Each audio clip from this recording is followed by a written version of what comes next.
Josef, somewhere on the Atlantic Ocean, 1939, 10 days from home. Josef followed the small group of kids through the raised doorway onto the bridge of the St. Louis. The bridge was a narrow, curving room that stretched from one side of the ship to the other.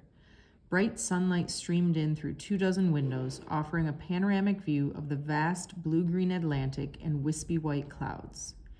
Throughout the wood-decked room were metal benches with maps and rulers on them, and the walls were dotted with mysterious gauges and meters made of shining brass. There were a number of crewmen on the bridge, some of them wearing blue and white sailor uniforms like the stewards, and 3 more in brass-buttoned blue jackets with gold bands at the cuffs and blue officers' caps with gold trim.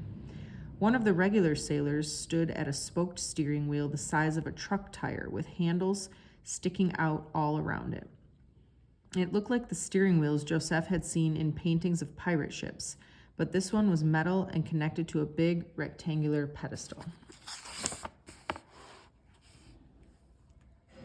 The shortest of the 3 men in fancy uniforms strode over to the group with a big smile on his face. Josef recognized him from the Shabbos service. "Welcome to the bridge, boys and girls," he said. "I'm Captain Schroeder." The captain shook each of their hands, even though none of them was older than 13. One of the parents on board the ship had arranged for a tour of the bridge and engine room for any children who wanted to attend, and 8 of them had signed up. Ruthie and Evelyn hadn't been interested, but Renata was there along with a few of the other older kids. Captain Schroeder introduced them to his first officer and the other crew on the bridge, and showed them what some of the gauges and dials meant. Josef listened eagerly. "This is the engine control for the St. Louis," Captain Schroeder explained. "When we want to change speed, we grip these handles, slide them all the way forward, and then pull them back to the new setting." He smiled. "I'm not going to change the speed now because we've got the engines set right where we want them." Josef noticed both handles were set to ahead full. "Are we going full speed because we're racing 2 other ships to Cuba?" Josef asked. The captain looked surprised and then a little angry. "Where did you hear that? Where did you hear that we were racing other ships to Cuba?" he asked Josef. "2 stewards were talking about it the other day," Josef said, feeling a little nervous. "They said if we don't make it there first, they might not let us in." The captain pursed his lips and glanced meaningfully at his first officer, who looked concerned. The captain turned on his smile again. "We're not in any kind of race," he said, looking from Josef to the other kids. "We're just making best possible speed because we have calm seas and a following wind. You've nothing to worry about. Now perhaps Petty Officer Jokel will show you the engine room." As high up as the bridge was on the ship, the engine room was just as far down. After stepping through a steel fire door that had crew only painted on it in big letters, Josef and the tour group went down staircase after staircase, and they still weren't to the engine room yet. Below decks was very different from what Josef was used to above decks. Where everything on A, B, and C decks was airy and comfortable, there were no portholes here, no spacious cabins. The air was damp and smelled of cigarettes and cabbage and sweat. Peeking into the rooms, Josef could see that the crew quarters below decks had 2 beds to a room and barely enough space to turn around. The hallways were narrow and the ceilings were low. Petty Officer Jokel had to duck as they went through doorways. Josef had never been afraid of tight places before, but the close living conditions made him uneasy. He felt like he was visiting an alien world. The 7 other kids must have felt the same way because they were all silent, even Renata. From down the hall came the sound of men singing, and Petty Officer Jokel slowed. As they got closer, Josef recognized the tune. It was the Horst Wessel song, the anthem of the Nazi Party. Josef's skin crawled, and he and the other kids looked at each other nervously.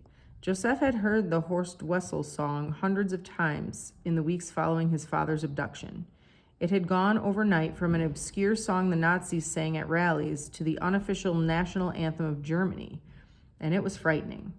The last time Josef had heard the song was the day every one of his neighbors had lined the street to salute as Nazi soldiers marched by.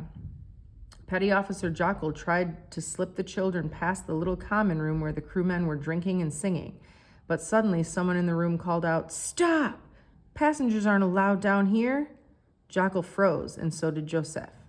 One of the men got up from the table, a scowl on his face. He was a thick-set man with a bulbous nose, bulldog cheeks, and dark, heavy eyebrows. Josef knew that face from somewhere. Had he been their steward at dinner? Set up their beds one night? No, Josef remembered. This was the man he had seen in the balcony the morning of the Shabbat service. The man who had been angry that the portrait of Hitler had been taken down and removed. The man staggered a little, bumping into things as he tried to move through the tight little room. Josef had seen drunk people leaving pubs in Berlin the same way. The captain has given these children special permission to visit the engine room, Scheindick, Petty Officer Jackal told him. The captain, Scheindick said, his voice dripping with disapproval. Even from where Josef stood, he could smell the alcohol on his breath. Yes, Jackal said, straightening, the captain. On the wall of the common room, Josef saw a bulletin board with Nazi slogans and headlines from the rabidly anti-Jewish newspaper Der Stürmer pinned to it. He felt a shiver of fear. Jewish rats, Scheindick said, sneering at Josef and the other kids. Many of them looked at their shoes, and even Josef looked away, trying not to draw the big man's attention. Josef clenched his fists, and his ears burned hot with frustration and embarrassment at his helplessness. After a few tense moments, Scheindick staggered back to his seat, the threat of the captain's rank still worth something, even so far away from the bridge.